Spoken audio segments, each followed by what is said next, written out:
à vontade para interromper a aula, eu não tenho problema com isso. Interrompam, liguem o microfone, pergunte, porque às vezes não, sempre que eu estou numa tela de apresentação, quer seja um PDF, quer seja PowerPoint, eu não visualizo o chat do Meet, não dá para ver. Então, quando eu estiver apresentando algo e você quiser perguntar alguma coisa, faça por meio do microfone, tá ok? Porque senão eu não consigo. Vai ficar para o final da aula o questionamento. De qualquer forma, se puder esperar para o final da aula, também não tem problema, né? Eu vou olhar o chat no final da aula e a gente vai. Com certeza eu vou tentar, pelo menos, né? Não sei se eu vou conseguir, mas pelo menos eu vou tentar responder todos os questionamentos de vocês.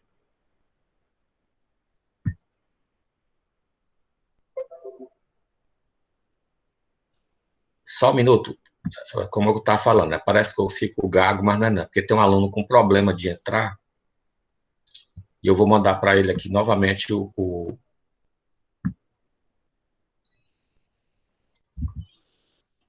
link, né? Porque deve estar tentando entrar pelo AVA.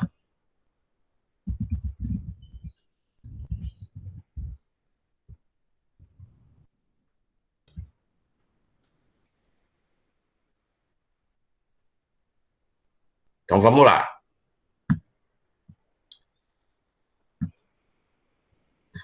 Já vi aqui que tem ex-alunos meus, né? Então a minha apresentação vai parecer meio que chata para vocês, né? Mas, de qualquer forma, aqueles que não me conhecem, eu sou obrigado a me apresentar, porque faz parte da formalidade da apresentação da disciplina.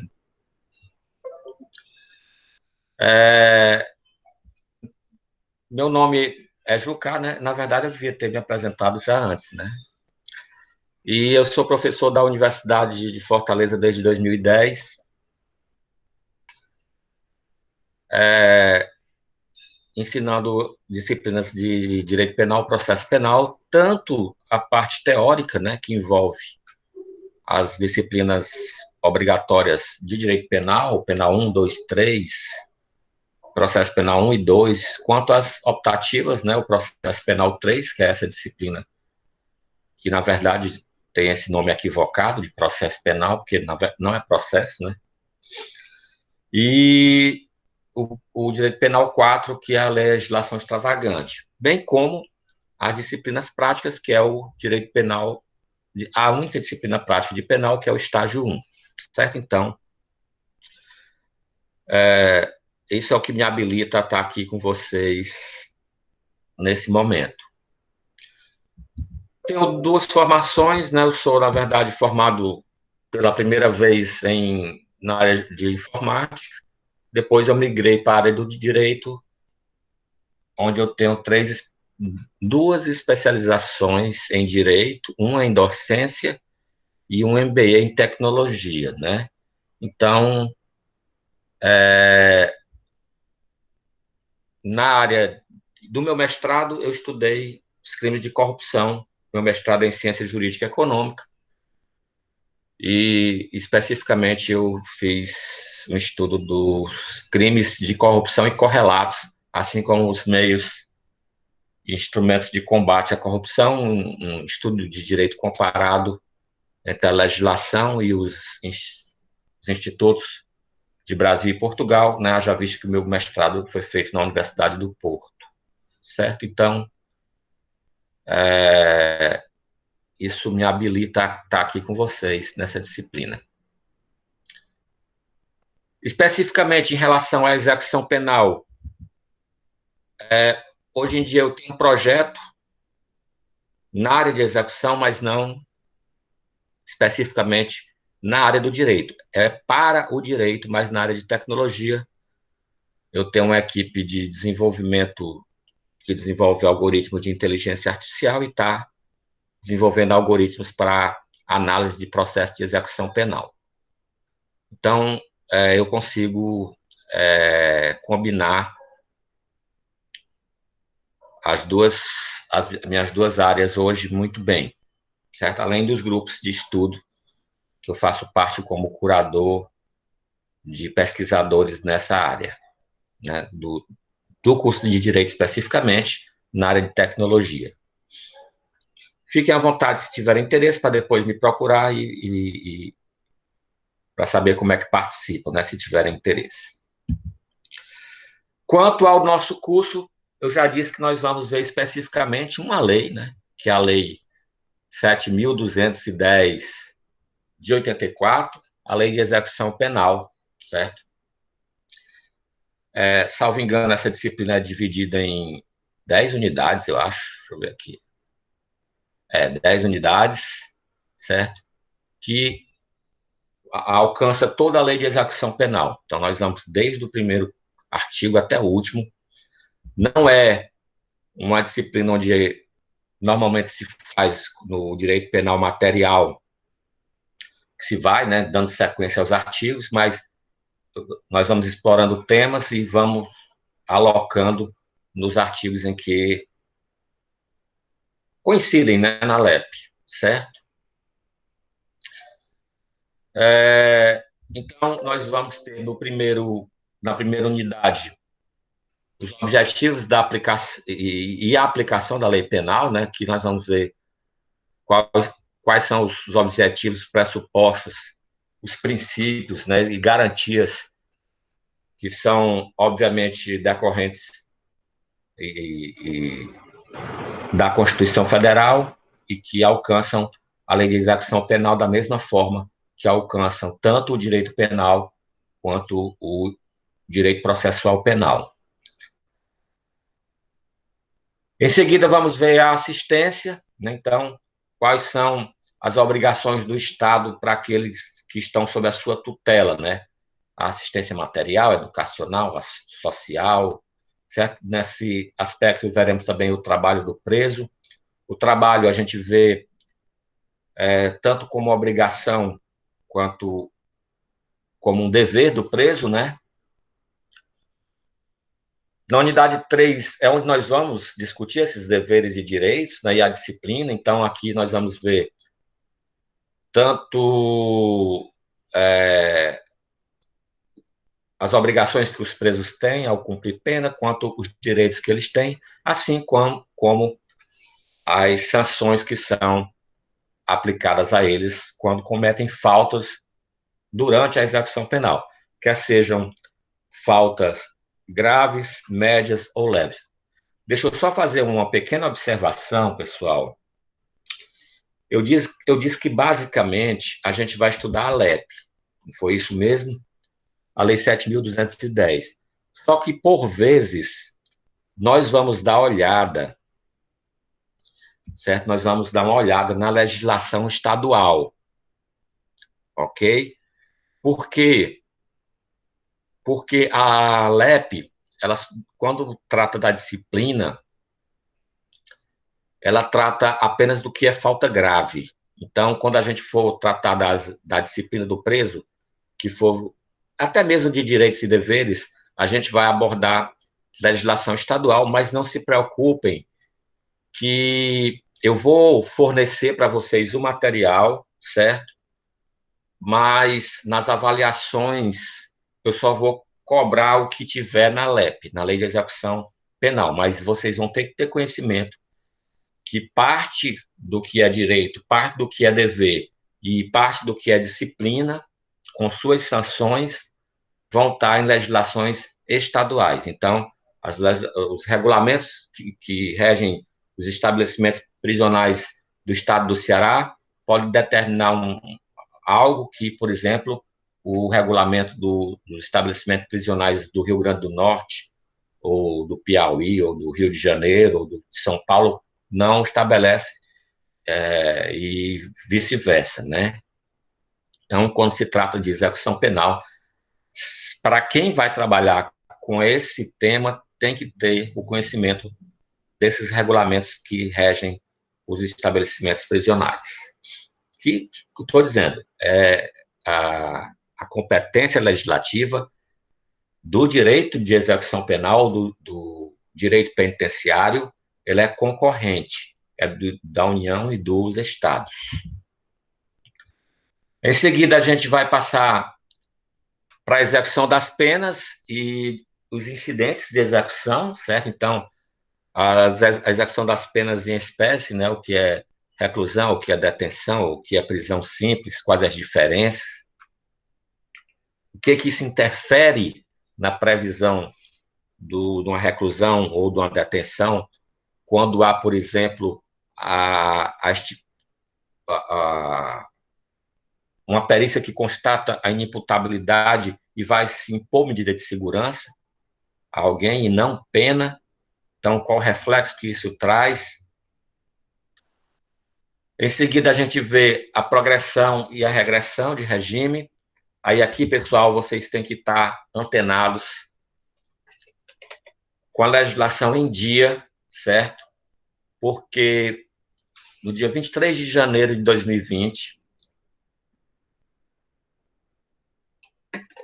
entrou em vigor o pacote anticrime e fez uma alteração significativa no artigo 112 da LEP,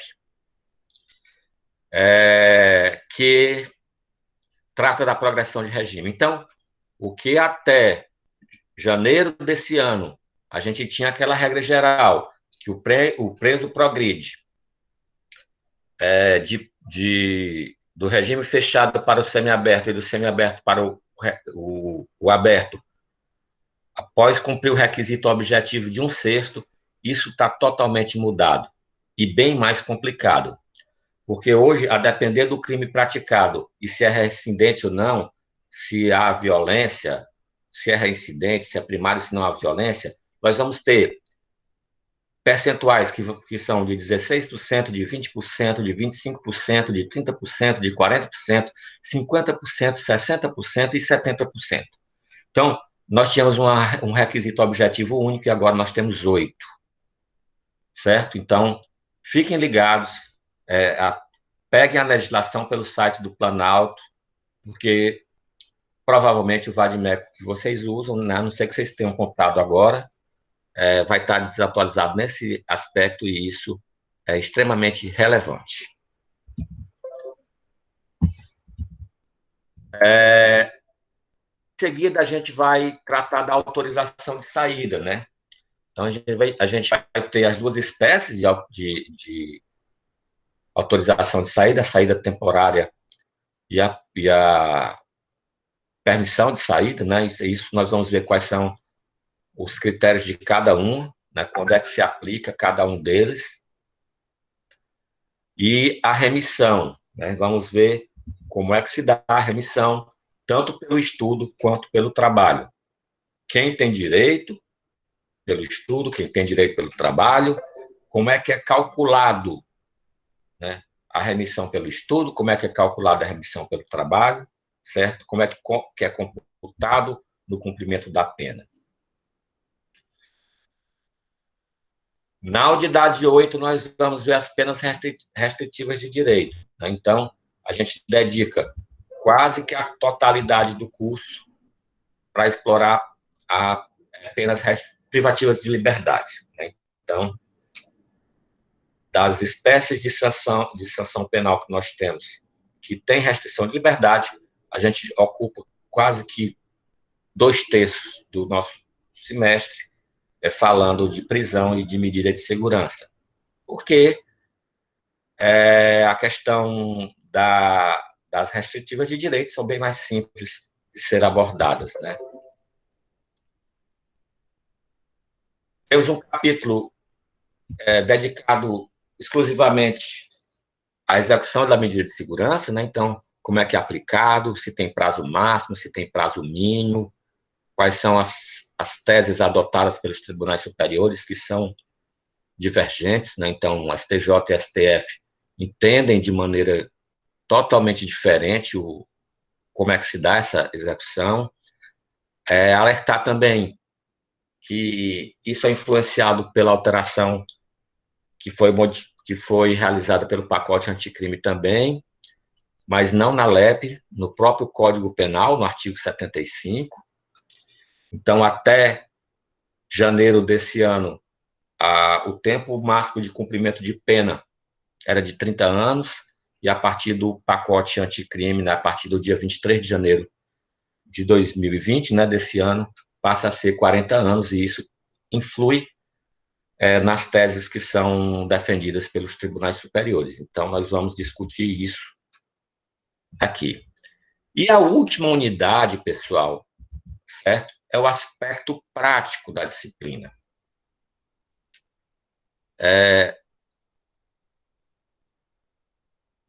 Eu estou vendo aqui que tem alunos que já foram meus alunos de estágio 1. Mas no estágio 1, a gente aborda a execução penal em 2 ou 3 aulas. Aqui nós vamos aprofundar mais, né? Então, eu vou trazer pelo menos umas 20 situações de que podem ser judicializados no âmbito da execução penal, e, obviamente, né, a gente vai fazer esse estudo de casos hipotéticos e até mesmo de processo de execução penal real, e com, né, a sugestão de solução. Vocês vão observar que as peças no âmbito da execução penal são bem simples, no máximo 2 laudas, né? Então, em uma página você expõe fatos e direito e pedido. Não tem por que complicar. Porque a maioria do que se judicializa na execução penal é apenas a exposição do cumprimento de requisitos objetivos e subjetivos. Então, é nessa unidade 10 que a gente vai fazer isso, certo? Também a gente vai ver nessa última unidade, obviamente, se está vendo o procedimento judicial, a gente vai ver também o recurso, né? Nós temos um recurso único no âmbito da execução, então isso facilita bastante, que é o agravo em execução. Então, última unidade, aspectos práticos. Então, a gente esgota, né, a teoria, até com tempo de sobra, e no final a gente vê como é que aplica tudo que foi visto durante o semestre. Tranquilo? Tranquilo? Dúvidas? Não? Todo mundo acanhado? Bora, meu povo. Eu fico... Você não sabe como é ruim ficar olhando para essas fotinhas de vocês aqui, certo? Com todo mundo calado, sem eu saber se estão acordados ou dormindo, e eu falando aqui, certo? Então, deem de vez em quando uma forcinha aí para dar um gás aqui, um ânimo, né? Porque hoje já é a minha terceira aula. Parece que dormiram mesmo, ninguém se manifestou. Vou balançar o computador, ver se acorda. Né? Vamos lá, pessoal, continuar aqui no plano de ensino. Quando eu falo... Estão falando por mensagem, professor. Como é? Estão falando pelo chat aí. É porque eu disse que quando eu estou na tela de apresentação, eu não vejo o chat. Mas seu povo está acordado. Né? Tá certo, pois, já que você teve a gentileza de se manifestar, eu vou lhe atribuir a incumbência de ficar vigiando eles se estão dormindo ou não, tá? Então, pode deixar. Se alguém dormir, você me avisa. Vamos lá, né, pessoal? Eu não vou passar esse cronograma dia a dia, porque, pelo amor de Deus, né? Isso aqui, vocês já sabem o que é isso. Aqui nada mais é do que nossas unidades divididas em dias, né? Dia a dia após aula. Obviamente, o cronograma é um planejamento, né, pessoal? E esse planejamento, não acredito que minha vigia caiu da aula. Olha aí, foi só passar uma tarefa. Isso é um planejamento e pode ter alterações. O que não tem alteração? A alteração não terá nas datas de avaliações, certo? Isso porque eu sei que nós gostamos de segurança. certo? Eu, pelo menos, gosto. Com certeza vocês também gostam. Já pensou? Se todo dia eu ficar mudando a data da prova, né? Vocês vão ficar pé da vida comigo e, com razão, vão lá na ouvidoria reclamar, né? Então, a única coisa que eu não vou mudar são as datas da prova, então isso não muda. Vocês podem observar aqui que eu tenho um dia anterior à prova, chamado de checagem de aprendizado, né? Revisão. Então, nesse momento, eu vou. Os que já foram meus alunos sabem como é essa checagem. Nós vamos resolver questões, certo? Que dizem respeito ao conteúdo que já foi dado, certo? Com comentários, obviamente, com os meus comentários, né? Então, nós discutiremos a, a resolução de questões, que isso faz com que vocês chequem o conteúdo que foi ministrado até aquele momento, certo? Ao mesmo tempo que vocês fazem uma revisão para avaliação. Então, isso para mim tem sido de grande valia, porque isso dirime muitas dúvidas que, que você, porventura, possa levar para uma avaliação. Se vocês observarem também, né, as nossas avaliações, né, a nossa AV1, por exemplo, está marcada para o dia 24/9 e 29/9. Se vocês perceberem, o dia 24/9 é uma quinta-feira. Nossas aulas são terças e quintas. E o dia 29, uma terça-feira. Então, entre a primeira chamada e a segunda chamada, nós temos um final de semana. Eu tento fazer isso sempre. Às vezes eu não consigo fazer só na AV3, porque o período é mais curto. Mas eu sempre tento fazer isso. Porque a avaliação, obviamente, ela serve como parâmetro exigido pela instituição de critério avaliativo, assim como a frequência, que, aliás, vai ser feita em todas as aulas. Mas também, pessoal, eu utilizo a avaliação para que vocês se autoavaliem. Então, a prova é na quinta, você faz a primeira chamada, eu corrijo, você vê onde errou, se for da sua vontade, você passa o final de semana corrigindo a deficiência que tem e vem na terça-feira fazer a segunda chamada, certo? E fazendo essa autoanálise, autocorreção, autoavaliação. Então, eu utilizo não só como critério de aprovação da universidade, mas para que vocês façam a sua própria autoavaliação. Isso tem um poder pedagógico muito grande, porque algo que você erre, né, e você se reavalia e depois acerta, isso você nunca mais erra. Aquilo que você acerta de primeira, talvez você erre mais na frente, mas aquilo que você se autocorrige, esse fica para sempre, ok? Então, fiquem à vontade para fazer a primeira e a segunda chamada. Não tem exigência de nota mínima, né? Então, depende da sua loucura, que eu já tive aluno que fez segunda chamada tendo tirado 9,8 na primeira, né? Então, a loucura era bem grande, porque eu mesmo que não ia perder meu tempo fazendo uma para arriscar 0,2, né? Mas cada um sabe, né, a sua condição.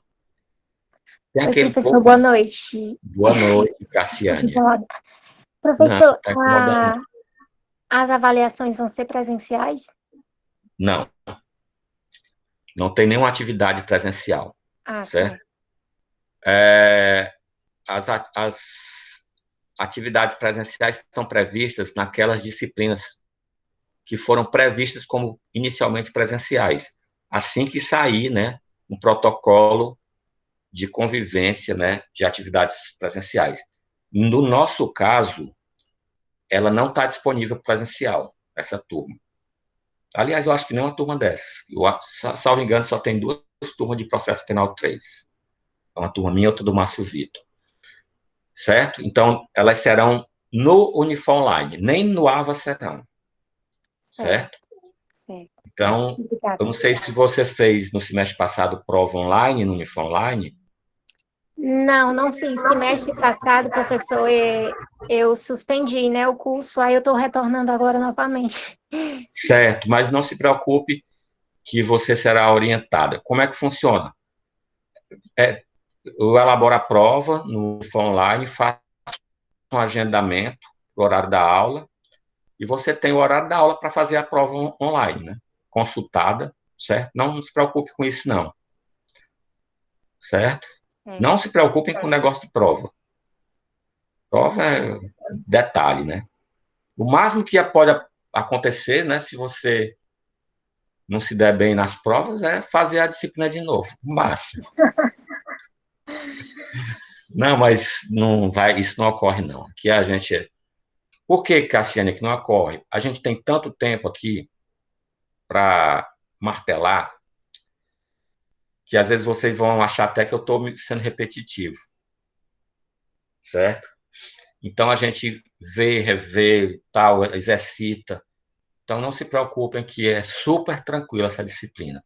Eu não sei porque que os alunos não fazem. Optam por não fazer, até mesmo por conta de concurso. Prova da OAB, de 10 questões de processo penal, 2 são de execução, 20% da prova. Aí vocês são os privilegiados que talvez acertem as 2 questões de execução. Talvez não, vão acertar com certeza. Tranquilo? Tranquilo. Pessoal, fiquem à vontade, vamos ser menos formais, certo? Porque a situação já é tão complicada para todo mundo, né? E aí vamos ser o mais light possível, tá bom? Nem eu gosto de pressionar ninguém, nem eu quero que todo mundo fique à vontade, utilize, se manifeste durante a aula, utilize os canais que eu já disponibilizei, tanto os que a universidade disponibiliza, né? Tem um canal de comunicação que é o Torpedo, e dentro do AVA tem um canal de comunicação também, né? Inclusive eu já respondi mensagem de aluno hoje lá no AVA, e tem nosso grupo do WhatsApp, né? E aqueles que não se sentirem à vontade de perguntar, de tirar dúvida no grupo, pode chamar no particular sem problema, que se eu souber, eu respondo. Se eu não souber, eu vou tentar aprender para responder. E se eu nem conseguir aprender, eu digo, olha, infelizmente, não deu para responder, não. Sua pergunta foi além da minha capacidade, certo? Então, vamos ter um relacionamento bem tranquilo, tá bom? Vamos voltar aqui. Então, pessoal, tá as avaliações, né? Ficam uma tabelinha lá embaixo, certo? Então, aqui AV1, AV2 e AV3, certo? Então, seguindo por isso aqui não vai mudar. Sempre uma aula antes da avaliação tem a checagem do aprendizado,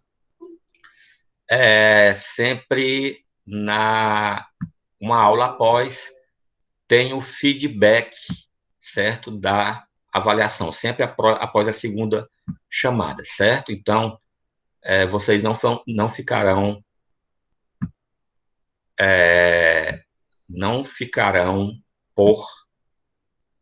sem respostas, de forma alguma. Cassiane, eu estou colocando aqui no chat um link para você entrar no grupo, tá bom? É só clicar aí que você automaticamente entra, para não precisar cadastrar seu número. Tranquilo, pessoal? Quanto à bibliografia.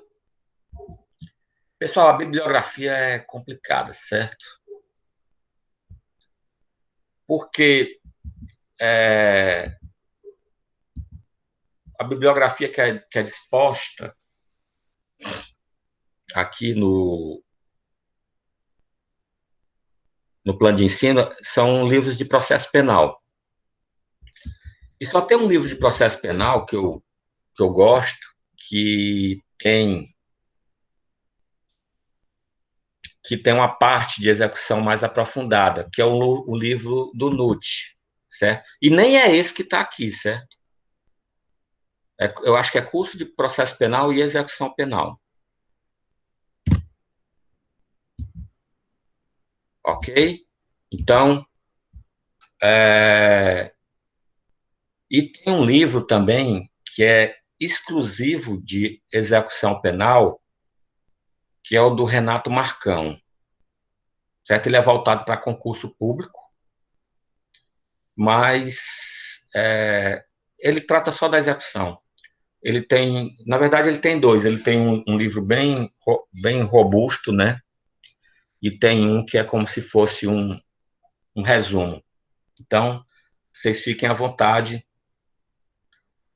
e qualquer coisa fora da aula aí eu posso indicar outros livros. Tranquilo? Então, eu vou deixar isso aqui, a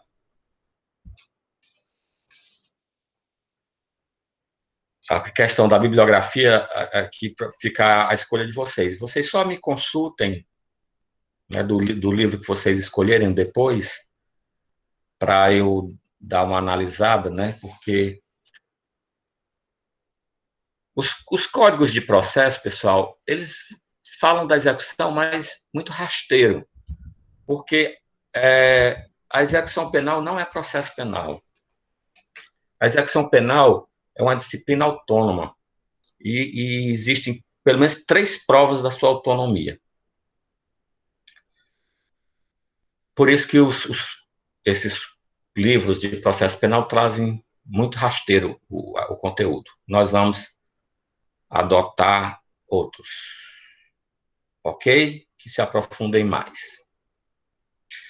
Eu vou agora, pessoal, alguém tem alguma dúvida da disciplina, da metodologia? Faltou esclarecer uma coisa. Eu vou fazer frequência toda a aula, viu, pessoal? Até no semestre passado, quando nós começamos com esse problema de isolamento social e houve a virtualização das aulas, foram suspensas a frequência, mas esse semestre vai ser exigida a frequência. E aí, como é que eu vou fazer? No final da aula, eu vou pedir para que vocês digitem a matrícula de vocês aí no chat, para que eu registre a frequência. Tranquilo? Então, quando eu for terminar, eu digo, pessoal, registrem a frequência antes de eu encerrar a gravação, porque aí fica gravado junto com o vídeo, a frequência. Vamos lá. Vamos agora ao AVA.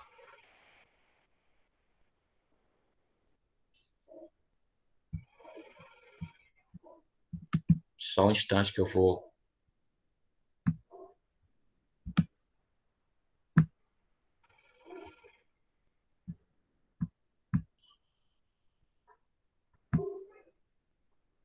Eu vou reproduzir outra tela agora para vocês.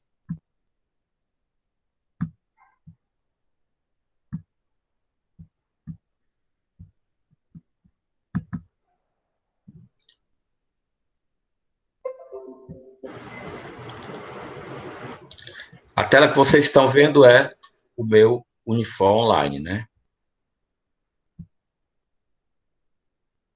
Ok?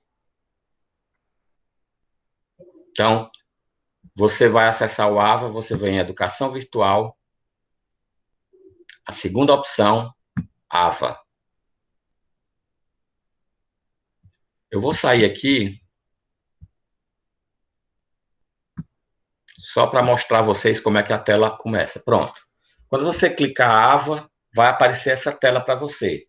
ele vai pedir novamente a sua matrícula e a sua senha. Você clica aqui em lembrar identificação, né? Obviamente, se você tiver num computador que seja pessoal, né, não vai fazer isso. Um computador que seja utilizado por mais de uma pessoa, por exemplo, no trabalho, por questão de segurança, né?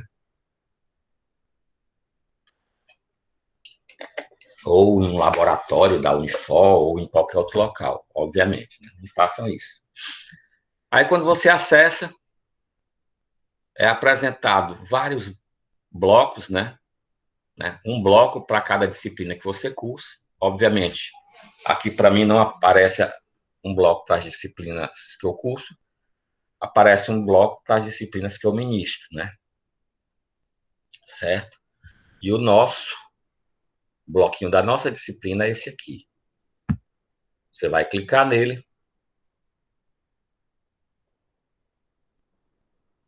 Eu falei que vocês podem se comunicar pelo AVA, é aqui, ó, pessoal. Mensagens, ó. Aqui você pode mandar mensagens. Tipo o torpedo, né?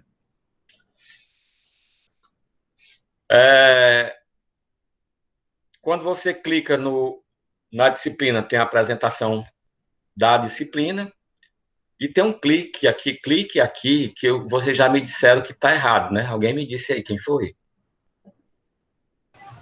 Foi eu, professor, que falei. Quem? Nome? Eu não estou vendo a tela. A Carol. Carol, certo. Pois, Carol, para que não fique pendência na nossa vida, eu vou consertar logo agora, na frente de vocês. Claro, é óbvio que vocês não vão ter essa opção, né? Para mexer aqui, né? Óbvio. Mas para não deixar para depois.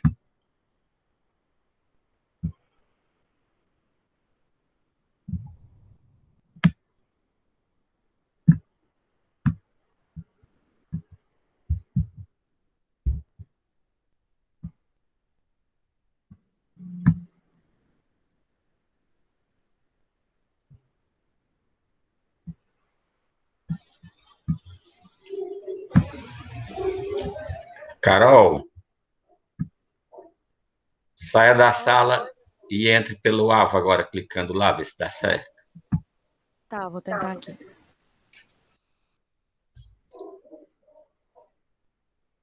Eu vou te derrubar aqui para poder tu entrar de novo. Pronto, ela saiu.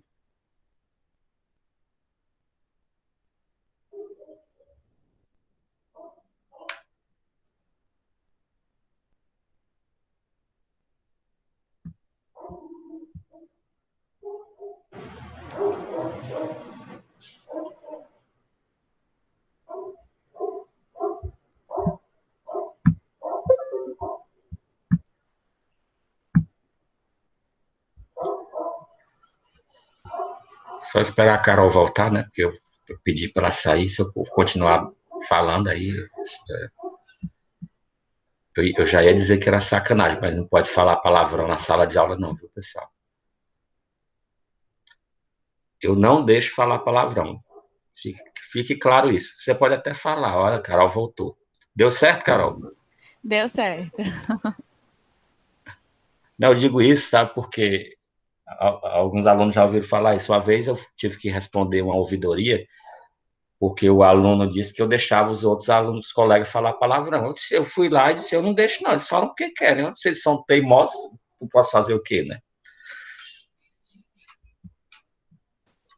Deu certo, né? Então, pronto. Deu.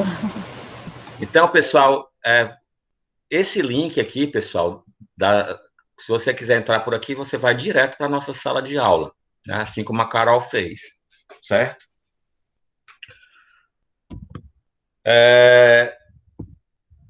Ou, se você já tem o link, né, pode usar. O link de toda a aula é o mesmo, pessoal. Quem no mês passado estava assistindo aula virtual, toda aula mudava, né? O professor mandava um novo link. Esse semestre, a gente está usando o mesmo link para todo o semestre. Então, você já tem um link, pode clicar lá no AVA, que vai entrar na sala direto. Tem a distribuição das unidades, né? Aqui tem um quadro de avisos, né? Que eu, se quiser mandar algum aviso para vocês, mando por aqui. Aqui nós vamos ter um mapa mental da execução. É um pouco extenso, mas aqui vocês veem graficamente toda a lei de execução penal, certo? Tranquilo, vocês podem baixar isso para o computador de vocês. Então, de forma gráfica, você tem aqui. Você tem também o calendário acadêmico. Então,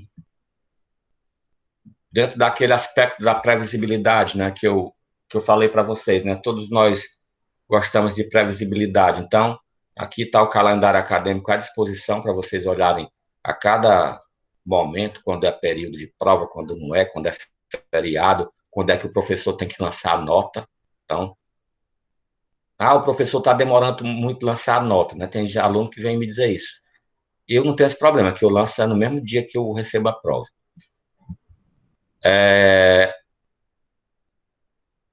Mas vocês podem aqui acompanhar, né, que tem uma data final. Vamos lá, vou só achar um aqui.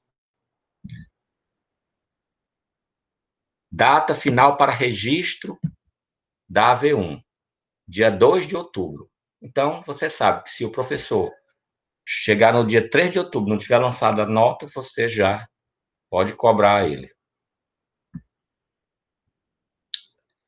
Não vão dizer para os colegas que eu estou mandando vocês cobrarem eles, não, certo? Aqui tem o plano de ensino, né? O plano de ensino é o mesmo que foi apresentado para vocês agora há pouco. Então, está aqui disponível para vocês. E nós temos 11 blocos, certo? São as 10 unidades e um bloco de apresentação. Então, bloco de apresentação é a apresentação da disciplina, né?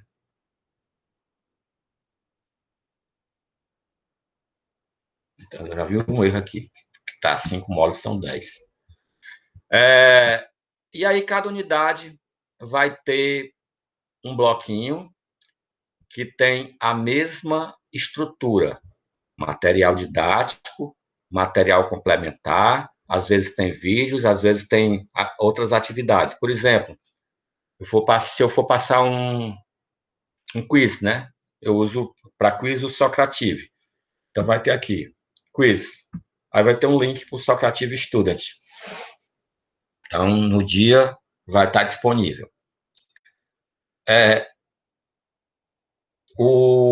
A nossa nota de aula 1 já está aqui, né? Se vocês quiserem já ir dando uma olhada, né? Se você abrir aqui, você já sabe do que nós vamos tratar, o conceito, finalidade da pena, certo? Finalidade da medida de segurança. Então, isso aqui é o nosso primeiro material didático da disciplina, já está disponível. Como material complementar no bloco 1 ainda não tem nada. E esse vídeo aqui, isso é um filme, pessoal, certo? Então, eu trabalho com alguns filmes nessa disciplina. O primeiro filme que nós vamos trabalhar é esse filme aqui, o Cela 211, que é um filme espanhol. E o filme foi premiado na Europa e nós vamos analisar vários aspectos da unidade 1, certo?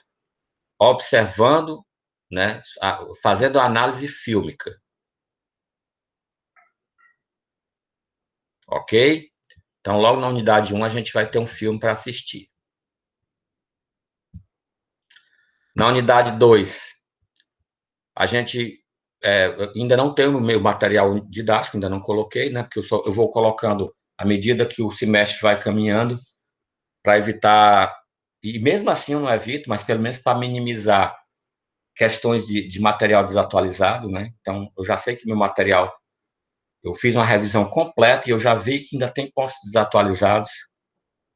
E temos aqui material complementar. Aqui, pessoal, quando tem material complementar, quer dizer que é o material institucional da disciplina, né? Então, todo professor de processo penal 3 tem esse material complementar, recomendação do CNJ.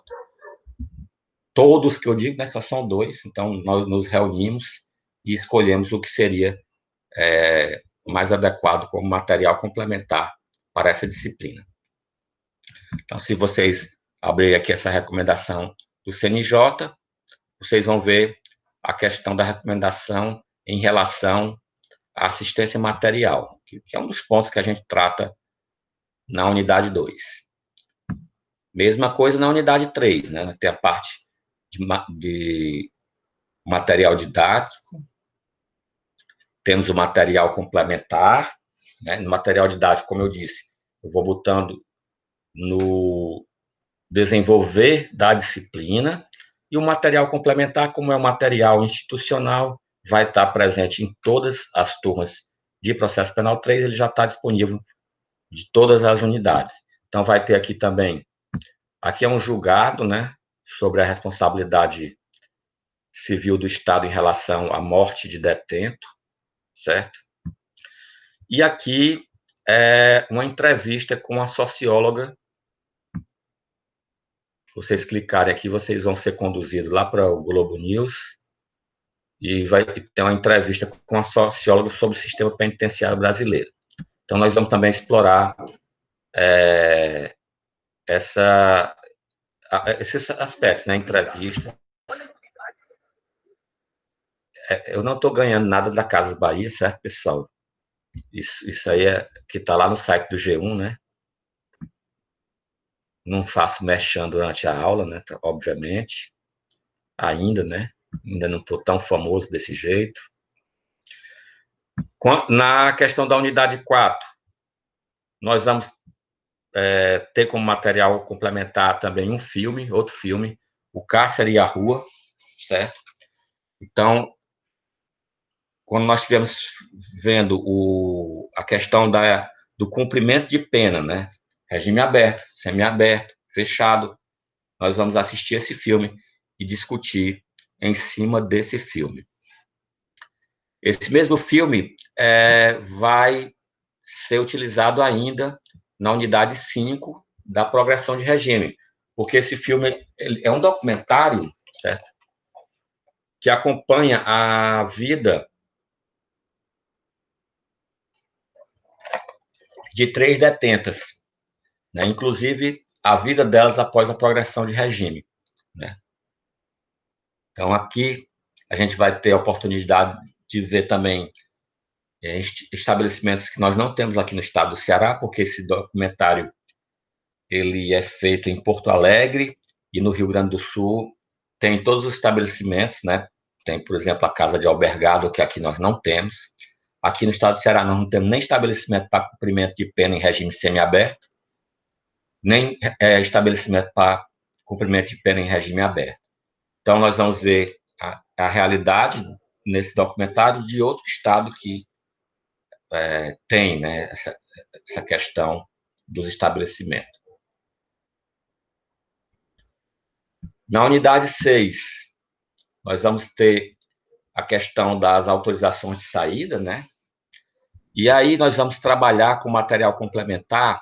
Isso aqui é um livro, pessoal, que está em domínio público, certo? Por isso que está aqui, não estou violando direito autoral, chamado Vozes do Cárcere, Ecos da Resistência Política. Qual o conteúdo desse livro aqui? São escritos, eu vou passar aqui para vocês verem, dos próprios presos, certo? Então, eles relatam como é a vida deles. Então, tem cópias de processo, ou tem cartas escritas pelos presos relatando situações que eles vivem, certo? Então, nós vamos trabalhar com esse documento aqui também. Isso para a gente não ficar meramente na questão meramente legal, né? Então, ficar lendo código não faz o menor sentido se a gente não despertar senso crítico sobre a realidade social triste, né, que esse país vive. Na unidade 7, né, como eu já disse, nós vamos trabalhar o livramento condicional e a suspensão condicional da pena e vamos utilizar o mesmo material ainda, o Vozes do Cárcere, certo? Além, é óbvio, pessoal, do material didático que eu vou colocar aqui, que tem outros vídeos. Por exemplo, quando a gente estiver vendo o trabalho do preso, tem um videozinho que eu coloco que é uma fábrica de pasta de alho que funciona dentro de um estabelecimento prisional e o depoimento dos presos que executam o trabalho, né? A perspectiva né, que consegue gerar neles, né, ao sair do ambiente prisional, ter uma nova vida, né? Na unidade 8, que trata das penas restritivas de direito, também vou acrescentar material complementar, mas nós temos esse artigo do Tribunal de Justiça do Distrito Federal que trata do assunto, certo? Então, é interessante e a gente está botando aqui para vocês e ajudar a discussão dessa unidade. Na questão da execução da medida de segurança, nós temos esse documento aqui do STF, né, que vai tratar da questão da periculosidade, né? Na verdade, é um artigo, certo, que trata de posicionamento do STF, né? Então, não é um documento do STF, é a doutora aqui, Cláudia Rosane Rosler, que trata de como o STF trata a questão da periculosidade. Além do que, nós vamos trabalhar também mais um filme, um documentário, que mostra a história dos estabelecimentos eu não vou saber falar isso, de manicômio, certo? Ok? Só um alerta para aquelas pessoas que são muito sensíveis, né? Que esse documentário é extremamente chocante. E quando a gente assistia presencialmente, né? Eu sempre levava os alunos para a videoteca. Quando terminava, estava metade da turma chorando e a outra metade é porque era sádica mesmo, certo? Para quem quiser, pessoal, estudar o tema, esse documentário ele foi feito a partir de um livro que tem o mesmo título, Holocausto Brasileiro. É um livro volumoso, eu tenho esse livro, eu já li, certo? E o livro é bastante rico em depoimentos, em fotografias, certo? No documentário, além de depoimento das próprias pessoas que sobreviveram a esse hospital, né, chamado Hospital Colônia, que funcionava em Minas Gerais, tem depoimentos de ex-funcionários, depoimentos de pessoas que ficaram tratando dos internos após o fechamento do hospital, depoimento das pessoas que participaram do livro, né, de fotógrafos, e das pessoas que participaram da edição do filme, né? Então, é um documentário bastante rico para você ter ideia do que é essa situação de manicômios. E foi um hospital que funcionou durante mais de 100 anos no Brasil. E o termo Holocausto Brasileiro se refere ao número de mortos, né, a quantidade de mortes que ocorriam e do abandono, né? Então, vai servir de subsídio para a nossa unidade 9. E, fechando a unidade 10, né, nós vamos ver aspectos práticos, né, como material complementar aqui já está disponível para vocês um processo de execução, né, então, é um processo real, né, está demorando a abrir um pouquinho porque ele é um processo extenso, né.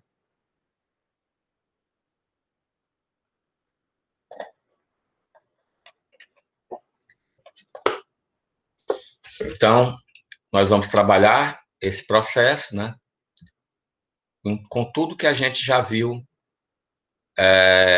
Obviamente, a gente está na última unidade, né, tudo que a gente viu durante o semestre, a gente vai tentar localizar, né, e vai verificar aqui como é que ocorre no processo, né. É bem extenso, né, tem 241 páginas, mas a gente, obviamente, não vai ler o processo inteiro, a gente vai pontuar algumas questões, né. Por exemplo, procurar se há remissão, procurar se há progressão de regime, certo? Então, é isso que nos aguarda para esse semestre 2020.2.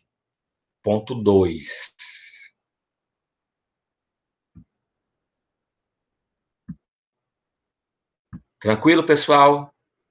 Até agora? Tranquilo, professor.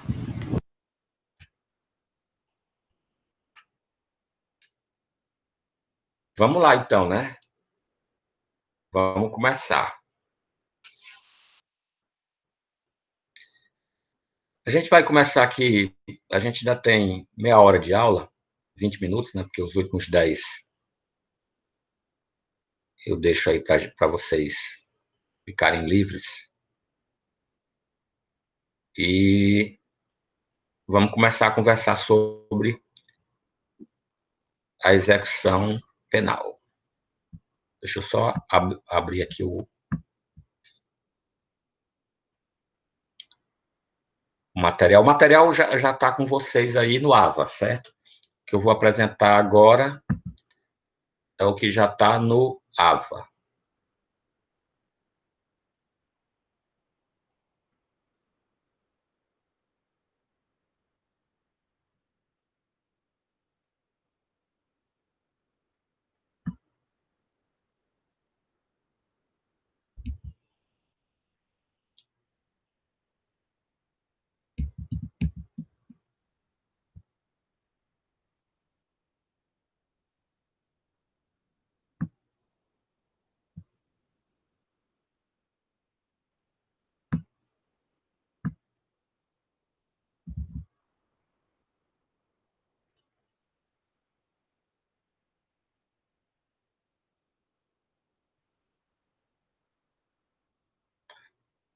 Só um instante que a tela está sendo projetada.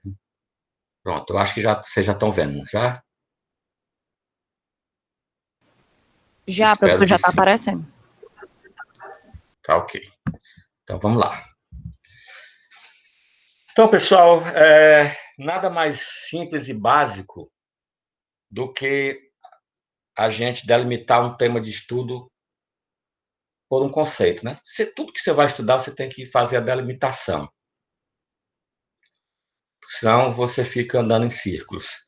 E a forma mais simples, né, mais simplória de fazer isso é estabelecer um conceito que alcance, né, até onde a gente vai. Então, fase do processo penal, eu já começo a discordar desse conceito a partir dessa fase do processo penal, certo? Em que se faz valer o comando contido na sentença condenatória penal, impondo-se efetivamente a pena privativa de liberdade, a pena restritiva de direito ou a pecuniária. Então, é uma fase, né, em que o processo, aí que eu começo a discordar, porque se já tem a sentença condenatória transitada em julgado, o processo acabou, né? Porque, a priori, não vou entrar nessa discussão agora, de cumprimento de sentença em segunda instância, mais na frente a gente vai discutir, mas, a priori, pelo que estabelece a Constituição Federal e o artigo 283 do Código de Processo Penal, a execução só começa após o trânsito em julgado da sentença condenatória. Daí minha primeira divergência em considerar que é fase do processo penal. Para mim, existe um direito autônomo chamado direito da execução penal ou chamado direito penitenciário. E esse direito, né, vai fazer valer o comando contido na sentença condenatória. Ora, o que é o comando contido na sentença condenatória? Pena, certo? Sentença condenatória só tem pena. nem que ela seja privativa de liberdade, restritiva de direito ou pecuniária. Tem outro defeito nesse conceito. Aí, professor, eu boto um conceito cheio de defeito, mas é exatamente para explorar os defeitos, né? Que a execução penal ela não faz valer apenas a sentença condenatória. Ela pode fazer valer também a sentença absolutória. Quem se arrisca a dizer em que situação é que uma sentença absolutória pode trazer como decorrência, certo, a aplicação da LEP?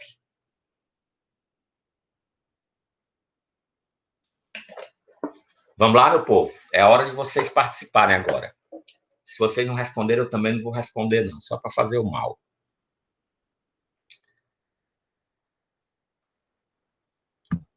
Bora, Valder. Você já está quase se formando. Já terminou o estágio 1, é para saber. Carol, também. Ninguém se arrisca. Qual é a sentença absolutória, certo? Que vai ser aplicada à lei penal.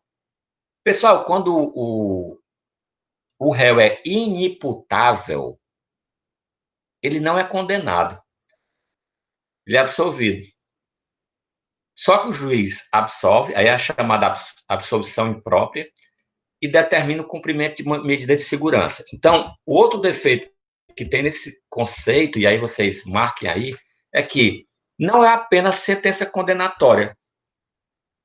A sentença absolutória pode trazer como consequência também a aplicação da lei de execução penal, nos casos de inimputabilidade do réu, em que o réu é absolvido por não ter culpabilidade, mas se reconhece a periculosidade, e aí impõe-se medida de segurança, ok?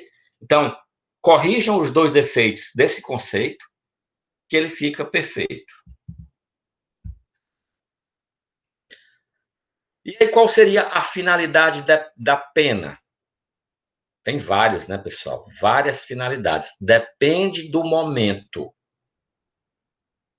Então, nós temos, enquanto a pena está abstratamente prevista, então, nós temos lá, matar alguém, pena, 6 a 20 anos.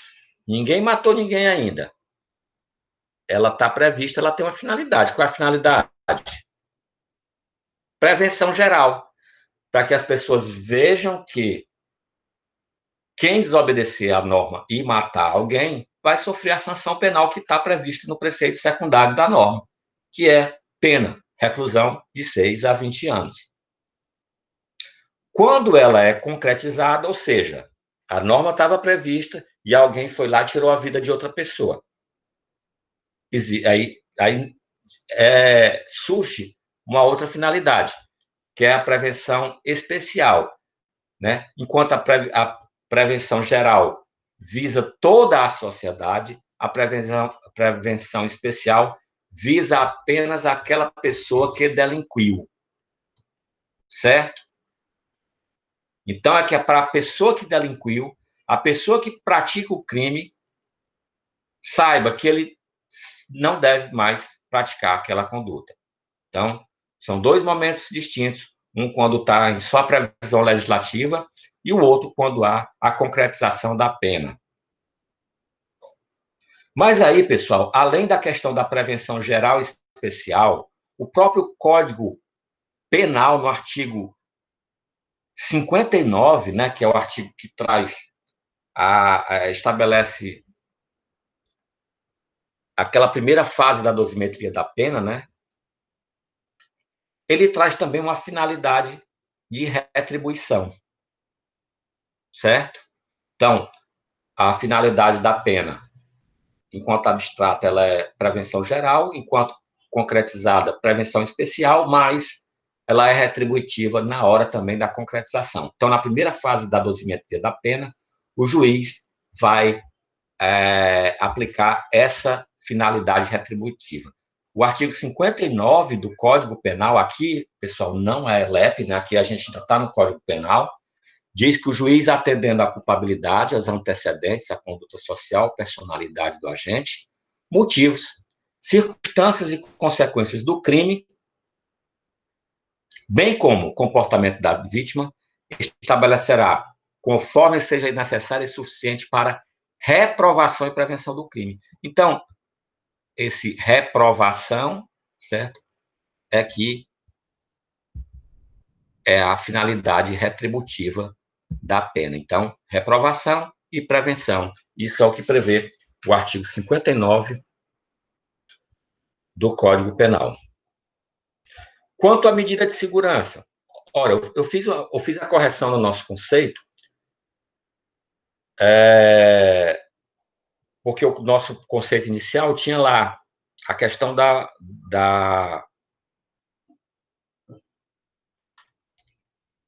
já até esqueci o que tinha lá, né? Estou ficando velho mesmo. Da sentença condenatória, né, pessoal? E aí eu falei, olha, cuidado, porque existem situações em que a sentença absolutória, em que é aplicada a lei de execução penal, no caso do inimputável. No caso do inimputável, pessoal, não existe prevenção geral. A pessoa não tem condição de conhecer o caráter ilícito dos seus atos. Se ele tivesse essa condição, ele recebia uma pena em nome da segurança. Então, a sua condição de inimputabilidade está exatamente em não reconhecer, certo? Essa situação ilícita do seu comportamento. Por isso que nós não temos essa finalidade de prevenção geral quando é aplicada a sanção penal, medida de segurança. Observe, assim como pena, medida de segurança é sanção penal. As duas são previstas o seu cumprimento na lei de execução penal. Por isso é que a gente fala das duas espécies de sanção penal, pena e medida de segurança. E ela não tem também a questão retributiva. A questão da medida de segurança é para cura, certo? Então, teoricamente, né, pessoal? Obviamente, que a gente não é inocente ao ponto de achar que o simples fato de uma previsão legal, né, de prever retribuição e prevenção, de prever o aspecto curativo da medida de segurança, o simples fato da lei existir, isso vai causar efeito na sociedade, né? Então, isso é muito mais complexo. Às vezes tem fatores sociais muito mais complexos que não é simples edição de lei, de rigor de lei, de vamos fazer uma lei mais dura, que vai resolver o problema, certo?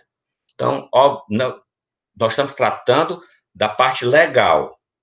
Obviamente, a gente é lúcido e adulto o suficiente para saber que a simples previsão legal não tem um condão de resolver as mazelas sociais, né? Então, é muito mais profunda essa questão. Isso a gente, na LEP, né, a gente viu o que é previsto lá no artigo 59, né, que é utilizado na primeira fase da dosimetria da pena. Agora a gente vai para a LEP. Então, o artigo 1º da LEP diz que a execução da pena tem por objetivo efetivar as disposições das sentenças ou decisões criminal e proporcionar condição para a harmônica integração social do condenado e do internado. Vejam só que aquele conceito que eu mostrei inicialmente, né, para apontar erros, é aquele conceito, salvo engano, é do Nutt, do livro do Nutt. E tem um erro, 2 erros gritantes, né? O próprio artigo 1º da LEP já contradiz lá o conceito dele, que não seria apenas questões de sentenças condenatórias, seria para efetivar disposições de sentenças ou decisões criminais, né? E proporcionar condição para a harmônica integração social do condenado e do internado. Isso que está sublinhado é que é o objetivo da LEP, proporcionar condições para a harmônica integração social do condenado e do internado. Obviamente, vou fazer a mesma observação que eu acabei de fazer. Não vai ser a simples previsão legal que vai curar as mazelas sociais que a gente tem, que cada vez aumentam mais, certo? Hoje, nós temos um pouco mais de 300 mil vagas no sistema prisional brasileiro e temos 800 mil presos, né? Então, é óbvio que se nós temos 3 pessoas ocupando o espaço que deveria ser ocupado por si só essa condição já inviabiliza, certo? Essa harmônica integração social do condenado ou do internado. O internado aqui, no caso daquele que cumpre medida de segurança. E o que é mais grave, né, pessoal, é que setores mais punitivistas ainda querem encarcerar mais, né? Querem encarcerar mais, querem encarcerar mais. A situação é tão grave que aqui no estado do Ceará, a população carcerária, 60% é de preso provisório. É de preso que muitas vezes, quando for condenado, vai ser condenado a menos tempo do que já está lá e muitas vezes vai ser até absolvido. Então, se a gente tem o dobro de presos, né, no estado do Ceará, de vagas, né, tem 2 vezes mais presos do que o número de vagas, e se a gente fizer essa conta simples, que 60% está em prisão cautelar, tem algo errado, muito errado, nas pessoas que estão julgando e simplesmente jogando outras pessoas em depósitos sem a mínima condição de se cumprir nenhum princípio constitucional, a começar pela dignidade da pessoa humana. Nesse aspecto também, pessoal, a gente tem essa súmula 611 do STF, que diz que, transitada em julgado a sentença condenatória, compete ao juiz da execução a aplicação da lei mais benigna. Observe que nós temos súmulas do STF que falam em trânsito em julgado de sentença condenatória, né? E a Constituição Federal e o artigo 283 do Código de Processo Penal também tratam de forma clara. Não há nenhuma dúvida em relação a isso e da possibilidade de se cumprir pena antes do trânsito em julgado.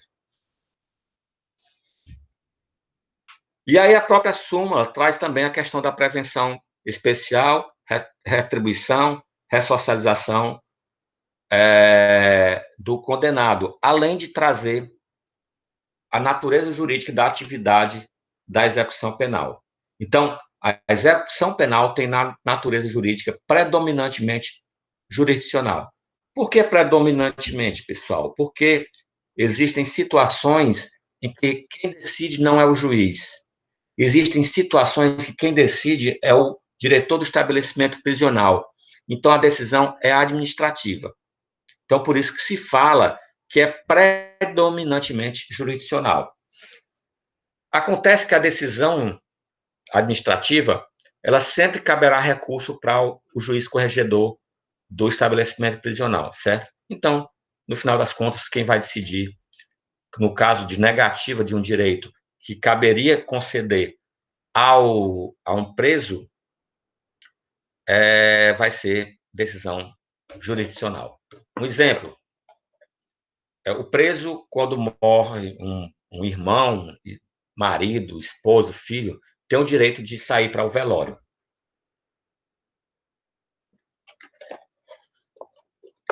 Quem é que autoriza essa saída?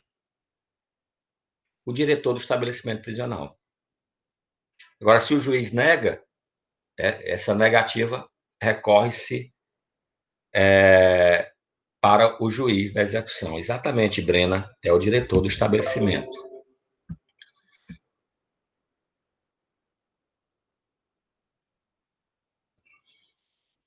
Eu não sei o que foi que eu fiz aqui. Sim, eu voltei aqui. Outra decisão que é administrativa, né? A questão de horário de sol, dia de visita, certo? Tudo isso é decidido pela autoridade administrativa. Uma questão que é bem peculiar, pessoal. Visita íntima. Então, o diretor do estabelecimento prisional, ele pode determinar se existe ou não a visita íntima no estabelecimento. Isso porque a visita íntima não tem previsão legal. Mas ele não pode, por exemplo, determinar que só alguns presos possam ter visita íntima e outros não. Se ele conceder a um, ele tem que conceder a todos. E aí, se ele procede dessa maneira, tem um procedimento judicial chamado incidente na execução, que o preso vai suscitar, vai recorrer ao juiz e que vai decidir. Normalmente o juiz decide. Ora, não há previsão legal, mas não há possibilidade de não se aplicar o princípio da isonomia para os presos. Se é concedida a um, tem que ser concedida a todos. Certo? Então, nesse aspecto, é que se diz que a natureza jurídica da execução penal é predominantemente jurisdicional. Pessoal, como eu disse, a gente ia parar aqui 10 minutos antes. Eu vou parar agora para a gente não começar a falar de princípios e depois ter que começar novamente. Vou pedir que vocês registrem a matrícula de vocês para registrar a frequência, certo? Então, digitem no chat a matrícula. Quando todos tiverem registrado, eu vou parar a gravação. E aí vocês vão ter 10 minutos para falar o que quiser, inclusive bobagens, certo? Inclusive da vida alheia. Ixi, eu falei e gravou.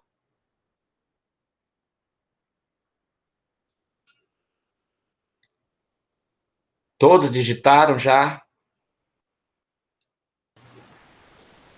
Quase todos, professor, eu acho. A Carol, ela a Teodora, ela fica vendo se o povo está dormindo e a Carol fica vendo se o povo digitou.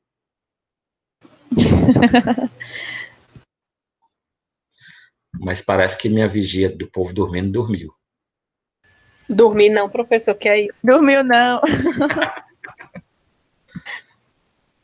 Pois, pessoal, eu vou parar agora a gravação, interromper, certo?